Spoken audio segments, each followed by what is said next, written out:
আল্লাহর দরবারে শুকরিয়া আদায় করছি।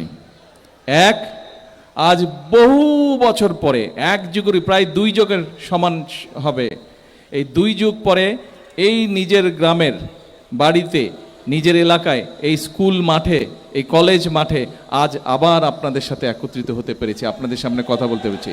এর জন্য আল্লাহর দরবারে শুকরিয়া আদায় করি।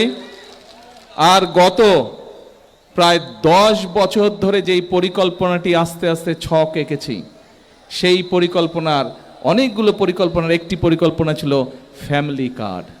আল্লাহর কাছে হাজারো লক্ষ কোটি শুকরিয়া যে আজ এই নিজের বাড়িতে মা বোনদেরকে এই ফ্যামিলি কার্ড দেওয়ার মতন অবস্থায় এসছে, এই বাস্তবায়ন করতে পেরেছি আলহামদুলিল্লাহ। সেই জন্য আল্লাহর দরবারে শুকরিয়া আদায় করি। এখন মা বোনেরা, ভাইয়েরাও সহ এই যে ফ্যামিলি কার্ড আজকে এখানে 911 জনকে দেওয়া হয়েছে। 900